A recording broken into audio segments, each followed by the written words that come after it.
Hello there, ladies and gentlemen. Welcome to the Academy of Guitar video series. Stanley Williams speaking. We are going to be approaching a series of videos that are going to allow you to play some very cool things, hopefully in some very easy ways, and create some wonderful tones and textures.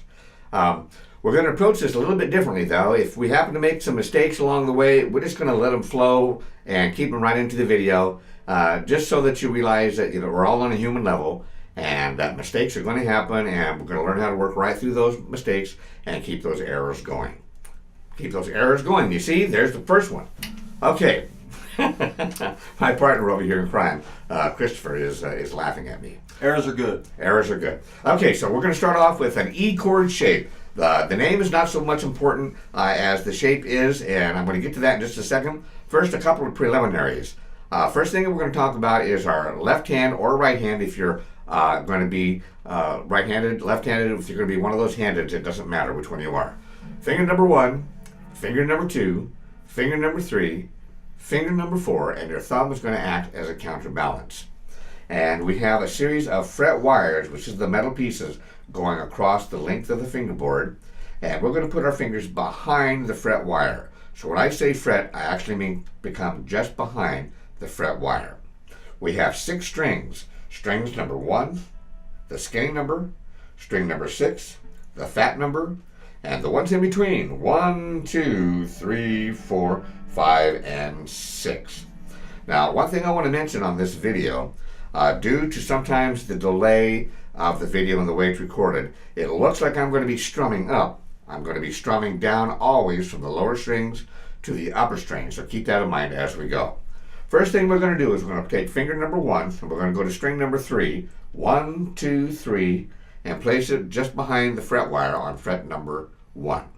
Our middle finger, number 2, is going to go to string number 5, fret number 2, 1, 2, 3, 4, 5. Our third finger, our ring finger, is going to go to string number 4, also on fret number 2, 1, 2, 3, 4. E chord shape. Finger 1, string 3, fret 1. Finger 2, string 5, fret 2. Finger 3, string 4, fret 2. And we're going to strum once again from the low notes to the high notes. That's our basic shape. And what we're going to do with this shape is we're going to move it around the fingerboard in a few different locations. Stanley, where's your glasses? My glasses. No wonder I can't see anything. All right. I need to have my partner here hand my glasses over here, because I'm over here blinking and wondering why in the heck I can't see anything.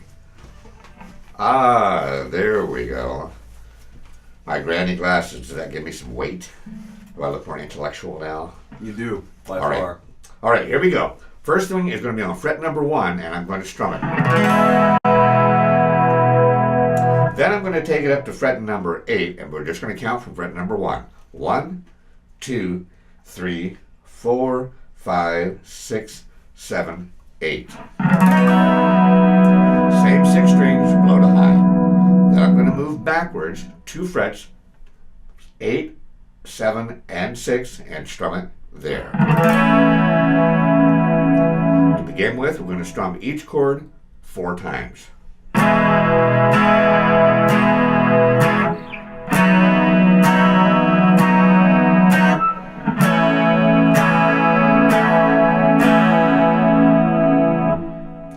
There are going to be 2 different chord techniques, strumming techniques, that we're going to be using. The first one I'm going to call the drag. You just pull it across the strings and slightly separate each note, and it sounds like this. The second one is going to be the sweep, where you just drop your hand from the low to the high, and the strings are basically just getting in the way. You can use those in combinations, and they make a great pair. Now I'm going to run through each chord 4 times.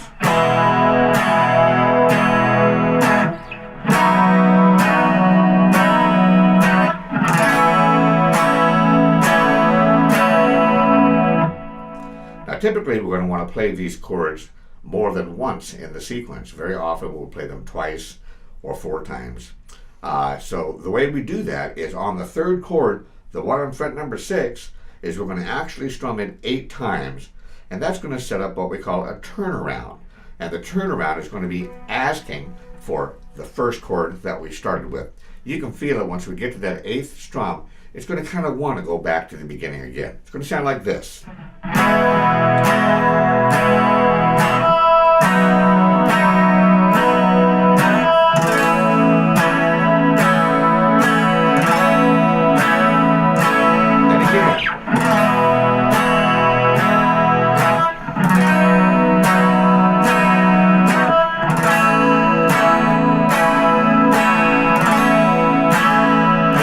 again. There's no reason why you can't do that multiple times. Typically we do it in groups of 2 or 4 before we change to the next chord shape. After we do this, then we're going to begin to move to a new chord shape, and that's going to take us into video number 2, which is coming up next. So the next time we come together, we're going to be looking at the A chord shape, then we're going to combine both this shape, the E, and the A together, and we're going to expand things just a little bit further. Until then, thank you very much for joining us here on Academy of Guitar. Stanley Williams speaking, and we'll see you next time.